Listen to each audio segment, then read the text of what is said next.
चले भाई सारे बच्चे आ जाइए बेटा, एक बार फिर से आपका स्वागत है आपके अपने फेवरेट एजुकेशन प्लेटफॉर्म पे जिसका नाम है Unacademy class 11th and 12th। मेरी बात ध्यान से सुनना, ये टॉपिक बड़ा ही इंपॉर्टेंट है क्लास 11th के साथ साथ क्लास 12th के लिए भी।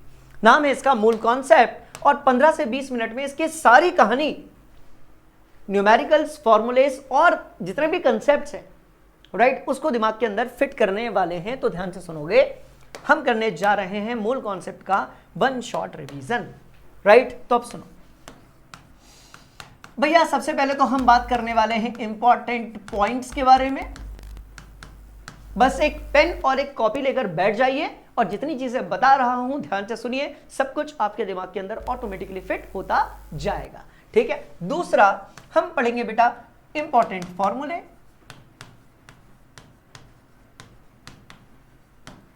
और तीसरा हम पढ़ेंगे सर न्यूमेरिकल्स भी। ये तीन चीजें हम लोग करने वाले हैं इस पर्टिकुलर टॉपिक में जिसका नाम है मूल कॉन्सेप्ट। चैप्टर का नाम क्या है? चैप्टर का नाम है बेटा some basic concepts of chemistry. Some basic concepts of chemistry first chapter है हमारा।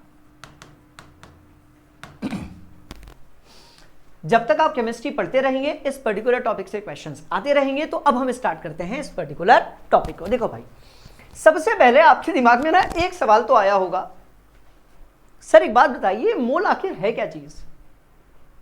ये अचानक से जब हम 11th क्लास में आते हैं, थोड़ा सा हमने 9th में भी पढ़ा हुआ है बट काफी थोड़ा सा, पर जब हम 11th में आते हैं तो अचानक से हमको ये टॉपिक मिलता है सर जिसका नाम है मोल।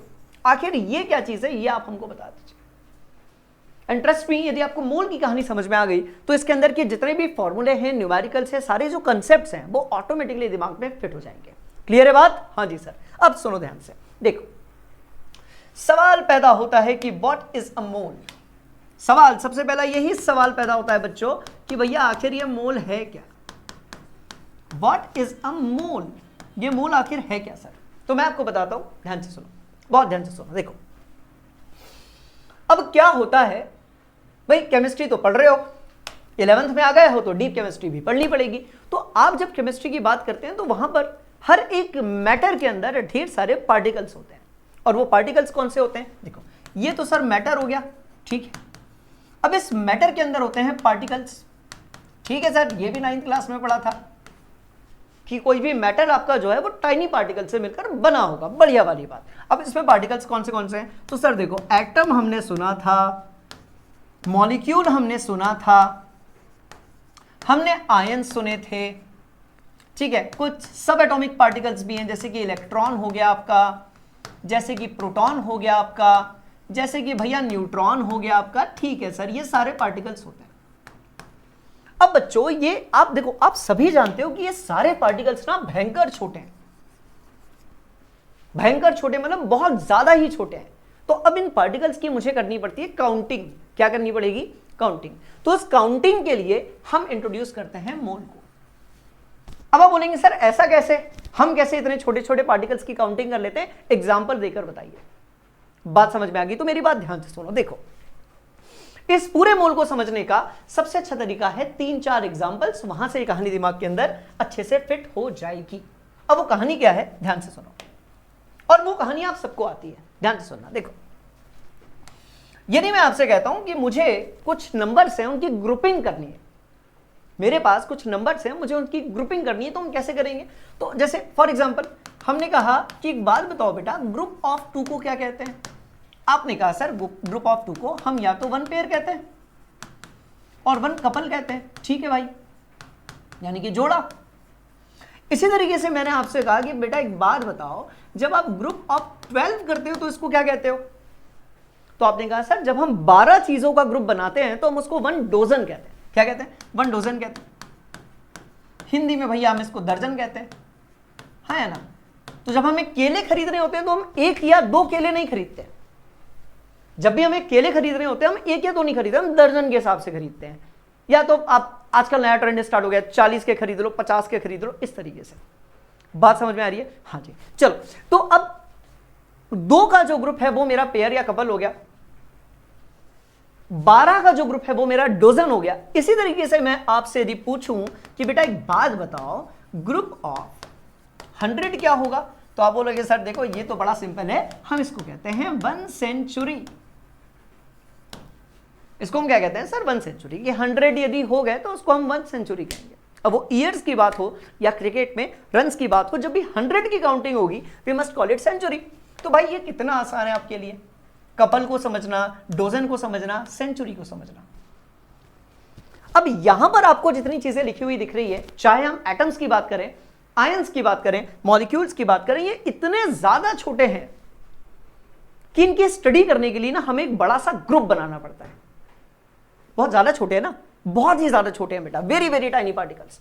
बात समझ में आ रही है? तो इनकी स्टडी करने के लिए मुझे एक ग्रुप बनाना पड़ता है, और वो जो ग्रुप है उसको हम कहते हैं मोल। मतलब ये कि इसे हम लिख सकते हैं कुछ ऐसा, ग्रुप ऑफ। ध्यान से देखना, ग्रुप ऑफ क्या है? ध्यान से देखना बेटा, बड़ी इंटरेस्टिंग कहानी है। Group of 6022 1 2 3 4 5 6 7 8 9 10।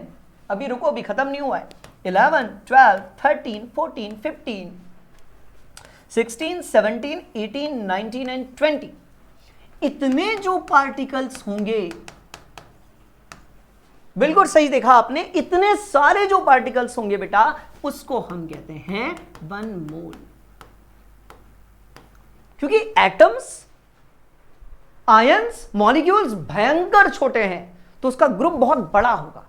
बात समझ में आ रही है? इतने सारे पार्टिकल्स को जब आप मिलाओगे तो उसको हम क्या बोलेंगे? एक मोल बोलेंगे। तो डेफिनेशन अपनी जगह है, बट बेसिक चीज यदि आपसे कोई पूछे कि बताओ बबुआ ये जो मोल होता है आखिर ये क्या होता है, तो आपको ये बताना है कि सर देखो मोल जो है ना वो इतने सारे पार्टिकल्स का एक ग्रुप है। अब भाई एक बात बताओ, हर बार ये थोड़ी बताओगे, ग्रुप में मतलब पेयर में, डजन में, सेंचुरी में चल गया, छोटी छोटी काउंटिंग थी। अब यहां पर आपकी जो काउंटिंग है वो काफी बड़ी है, तो इसको थोड़ा सा और डेप्थ में बताना, इजी तरीके से बताना पड़ेगा। तो हमने कहा भैया सुनो सुनो सुनो सुनो सुनो सुनो, तो हमने कहा सुनो भैया, ग्रुप ऑफ 6.022 इंटू 10⁻23 पार्टिकल्स हमारे जो होंगे, अब हम उसको 10 की पावर में लेकर आ गए बेटा, ताकि वो हमें देखने में आसान लगे। इतने पार्टिकल्स जो हैं वो हमारे होंगे बच्चों 1 मोल। आपने कहा ठीक है सर, तो क्या 1 मोल की कहानी समझ में आई? 1 मोल किसी भी चीज के इतने सारे पार्टिकल्स, किसी भी चीज के इतने सारे पार्टिकल्स जो हैं बच्चों वो बनाते हैं मेरे 1 मोल। आपने कहा ठीक है सर, ये तो क्लियर हुआ कि 1 मोल होता क्या है। आया नहीं आया? पक्का वाली बात। वीडियो को रोको और इस चीज को अपनी कॉपी में बढ़िया से नोट कर लो। ठीक है, हो गया? चलो, अब आपके दिमाग में कुछ और सवाल आ रहे होंगे, सर इसका न्यूमेरिकल कैसे होगा, हमने एक एवोगैड्रो नंबर भी देखा था, वो सब क्या है? तो सुनो बेटा, अब ये जो मेरा इतना बड़ा जो ग्रुप वाला कॉन्सेप्ट है, इसी को मैं कहता हूं एवोगैड्रो नंबर। यही मेरा जो 1 मोल है ना, ये मेरा जो 1 मोल है, और इसी को हम कहते हैं एवोगैड्रोस नंबर, एवोगैड्रो नंबर।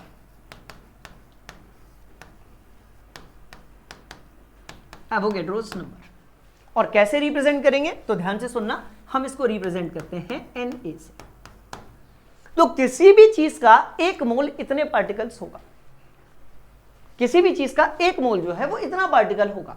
मैंने आपसे कहा चलो अब इसके क्वेश्चन कर लेते हैं, है ना। ये चीज तो हमारी दिमाग के अंदर फिट हो गई कि सर 1 मोल तो क्लियर है। अब हम इसके एक काम करते हैं, अब हम इसके क्वेश्चंस कर लेते हैं। ध्यान से देखो, बड़े इंटरेस्टिंग क्वेश्चंस है। ठीक है, चलो ये हो गया अपना। ठीक है सर, अब मैं यदि आपसे कहता हूं कि बताओ बाबू, find number of atoms in following, और मैंने आपसे कहा कि भैया एक बात बताओ, नंबर ऑफ एटम बताओ इन सब में। तो पहला पार्ट है 2 डोजन हमारे पास कैल्शियम है, कैल्शियम का एटम है, तो नंबर ऑफ एटम्स कितने हो जाएंगे? आप कहोगे सर देखो ऐसा है 12 1 डजन में होते हैं, 2 डजन है तो 2 से मल्टीप्लाई करेंगे तो ये आ जाएगा 24 एटम्स। ठीक है सर। अब इसको मैं थोड़ा और ऊपर लेकर चलता हूं बेटा, ध्यान से देखो। अब यदि मैं आपसे पूछता हूं कि 1 मोल कैल्शियम में कितने एटम्स होंगे, तो आप बोलोगे सर देखो मोल तो बहुत बड़ा है। कितना बड़ा है? एवोगैड्रोस नंबर के बराबर है। और एवोगैड्रोस नंबर क्या होता है सर? ये होता है 6.022 इंटू 10⁻23 एटम्स। किसके सर? कैल्शियम के। समझ में आ गई बात बेटा? तो बड़ा सिंपल है, जैसे डोजन्स होता है, सेंचुरी होता है, पेयर होता है, इस काउंटिंग होती है ना एक नंबर की, वैसे ही अपना मोल होता है, बिल्कुल टेंशन नहीं लेने का, ठीक है। अब यदि मैं आपसे कहूं कि बताओ बेटा 5 मोल्स ऑफ कैल्शियम, तो आप क्या कहोगे? सर देखो 5 मोल है ना, क्या करेंगे? 5 से मल्टीप्लाई करेंगे, बहुत सिंपल सी कहानी है, ठीक है। तो अब क्या करेंगे इसको? 5 इंटू 6.022 इंटू 10⁻23 एटम्स। किसके? सर कैल्शियम के। क्या ये बात समझ में आ गई हमारे सारे बच्चों को? हाँ जी सर, परफेक्ट है, सारे बच्चों को क्लियर है और एकदम परफेक्ट भी। इतना क्लियर हो गया? Perfect sir. चलो इसी तरीके से यदि मैं आपसे कहता हूं कि 8 मोल्स ऑफ H2O, तो देखो भाई आपका जो सोडियम है ये तो एटम है, जो सोडियम है वो तो आपका एटम है, दूसरा कलर यूज कर लेते हैं अपन लोग, कोई दिक्कत नहीं। H2O जो है वो तो सर मॉलिक्यूल हुआ ना, तो इसका मतलब क्या होगा sir? 8 into 6.022 into 10⁻23 molecules of calcium. सीधी बात, यदि कहीं पर मोल दिखे तो इस नंबर से मल्टीप्लाई करने का। एक बार बढ़िया से वीडियो रोक कर देख लो, कोई डाउट है तो कमेंट सेक्शन में पूछ लेना, ठीक है। ये वाली बात भी क्लियर हो गई। अब थोड़ा आगे चलते हैं, कुछ और फॉर्मूले हैं क्या? बिल्कुल है बेटा। इसके बाद हम बात करते हैं मोलर मास के बारे में। किसके बारे में? तो बच्चे इसके बाद हम बात कर लेते हैं मोलर मास के बारे में, या मॉलिक्यूलर मास के बारे में, या एटॉमिक मास के बारे में, ठीक है। अब सुनो, तो बेटा इसके बाद हम बात कर लेते हैं मोलर मास। यदि एटम होगा तो एटॉमिक मास बोलेंगे, ठीक है, और मॉलिक्यूल होगा तो मॉलिक्यूलर मास बोलेंगे। बड़ा सिंपल है, एटम होगा तो एटॉमिक मास बोलेंगे, मॉलिक्यूल होगा तो मॉलिक्यूलर मास बोलेंगे, मिलाकर हमने मोलर मास कह दिया। क्लियर बात? हाँ जी सर, आगे बढ़ते हैं, आ जाओ जल्दी आ जाओ, ठीक है। अब ये क्या होता है सर? ध्यान से सुनना। अब ये इसका मतलब क्या होता है? मोलर मास का मतलब क्या होता है? डेफिनेशन देखते हैं, मजा आ जाएगा। ध्यान से देखो सारे के सारे बच्चे। सी मास ऑफ 1 मोल, 1 मोल कितना? 6.022 इंटू 10⁻23। बेटा कुछ बुक्स में यहां पर 20 मतलब 22 की जगह पर 23 भी लिखा होता है, घबराने की जरूरत नहीं है, आपको ये वाला लेना है, एनसीईआरटी फॉलो करनी है, दैट्स ऑल। तो मास ऑफ 1 मोल यानी कि इतने पार्टिकल्स ऑफ एनी सब्सटेंस, इसी को हम क्या कहते हैं बेटा? मोलर मास बोलते हैं। क्या बोलते हैं? मोलर मास बोलते हैं। अब भैया नया टॉपिक है, तो जब तक कुछ एग्जांपल्स करेंगे नहीं, समझ में आने वाला है नहीं, तो कुछ एग्जांपल्स करते हैं, उससे कहानी और क्लियर हो जाएगी। ध्यान से सुनो, ठीक है। तो अब इसको कैसे करेंगे? तो मैं यहां पर लिख रहा हूं मोलर मास ऑफ कार्बन। तो बेटा मोलर मास ऑफ कार्बन कितना हो जाएगा? सर देखो ये हो जाएगा आपका मास ऑफ, अब 1 मोल में कितने कार्बन के एटम्स होंगे भैया? एवोगैड्रो नंबर के बराबर होंगे 23 एटम्स ऑफ कार्बन। तो कार्बन के बच्चों जब हम 1 मोल एटम्स लेंगे तो वो कार्बन का मोलर मास हो जाएगा। और ये कितना होगा? तो ये अप्रोक्सीमेटली यदि हम एवरेज मोलर मास निकालें तो 12 ग्राम पर मोल होगा। आप सोच कर देखो, बात समझ में आ रही है? आप ये सोचकर देखो बेटा कि ये जो पेन है ना, ये भी 12 ग्राम से ज्यादा का है, ऑलमोस्ट 20 ग्राम का पेन है ये वाला, और कार्बन के इतने सारे एटम मिलकर सिर्फ बना रहे हैं 12 ग्राम। कितना बना रहे हैं सर? 12 ग्राम। कार्बन के इतने सारे एटम्स मिलकर सिर्फ कितना बना रहे हैं बच्चों? 12 gram. It means what? Atom कितना ज्यादा छोटा होगा इसका आप अंदाजा लगा सकते हो। कि इतने सारे एटम्स मिलकर भी कार्बन का सिर्फ क्रिएट कर पा रहे हैं ओनली 12 ग्राम। बात समझ में आई? तो ये मोलर मास ऑफ कार्बन हो गया। सिमिलरली कुछ और एग्जांपल्स देख लेते हैं, ध्यान से देखो। सिमिलरली कुछ और एग्जांपल्स देख लेते हैं, जैसे मोलर मास ऑफ, तो मोलर मास ऑफ हाइड्रोजन कितना हो जाएगा? तो बेटा ये हो जाएगा 1 ग्राम पर मोल। अब यदि मैं मोलर मास ऑफ H2 करता हूं तो ये कितना हो जाएगा? तो सर देखिए 2 हाइड्रोजन हो गए तो ये हो जाएगा 2 ग्राम पर मोल। क्या बात समझ में आई? हाँ जी सर। इसी तरीके से बेटा मोलर मास ऑफ ऑक्सीजन यदि हम करते हैं, एक ऑक्सीजन यदि हम करते हैं, ऑक्सीजन एटम यदि हम करते हैं तो कितना आएगा? राइट, ऑक्सीजन एटम यदि हम करेंगे तो सर कितना आएगा? ये बता दो। बता रहे हैं भाई, बिल्कुल ठीक है। मोलर मास आपका जो होता है वो एटॉमिक नंबर से या तो डबल होता है या फिर डबल से ज्यादा होता है। हाइड्रोजन के अलावा सारे एलिमेंट्स में मोलर मास या तो एटॉमिक नंबर से डबल होगा या डबल से ज्यादा होगा। तो यहां पर ऑक्सीजन का कितना हो जाएगा? तो एटॉमिक नंबर कितना है सर? 8, मोलर मास 18 ग्राम पर मोल। ओ भैया हाँ, 16 ग्राम पर मोल। क्या बात समझ में आ गई? हाँ जी सर। इसी तरीके से मोलर मास ऑफ यदि ऑक्सीजन निकाले मेरे बच्चों तो बेटा 2 ऑक्सीजन का 2 × 16 ग्राम पर मोल। तो इसके साथ हमारे बच्चों को जो मोलर मास की कहानी है वो भी समझ में आ गई होगी। ठीक है, अब कुछ क्वेश्चन है उसको ध्यान से देखना है ना। अभी आपकी पूरी प्रैक्टिस हो जाएगी मोलर मास की। तो अब आपको कैलकुलेट करना है molar mass. Calculate molar mass for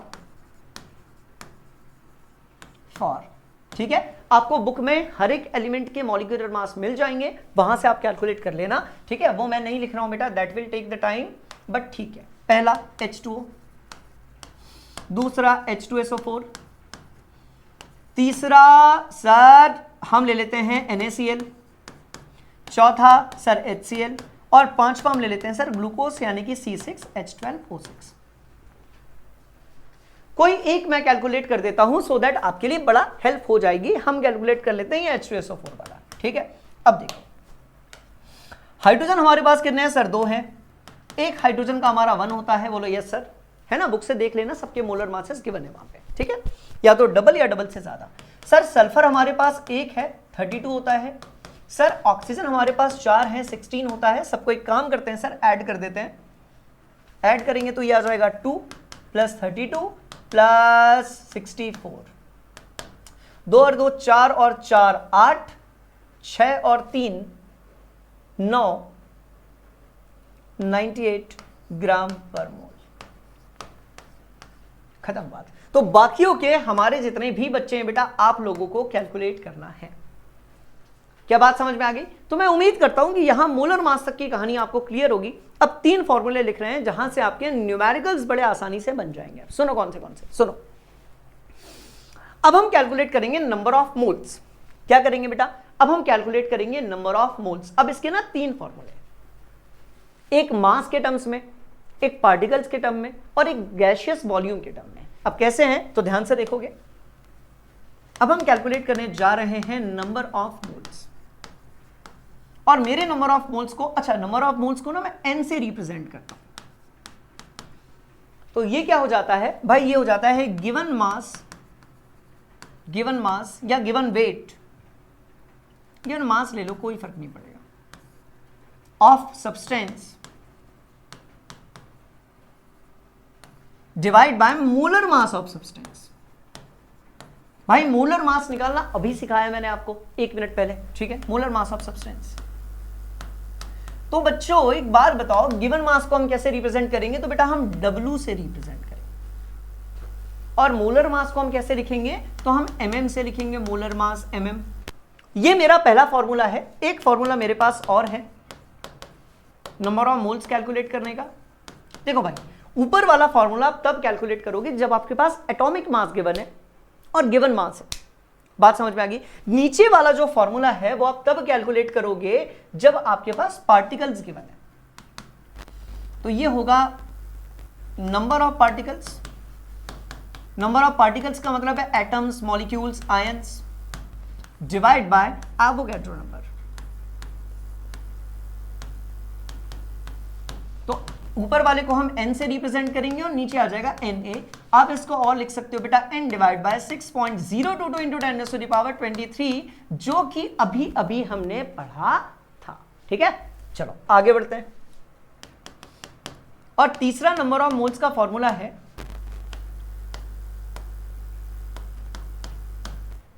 for gaseous substance, है ना। कोई गैस हो गई आपके पास, carbon dioxide, oxygen, nitrogen, fluorine, chlorine, helium, hydrogen, कोई गैस हो गई उसके लिए। ठीक है, और वो क्या है, ध्यान से देखो,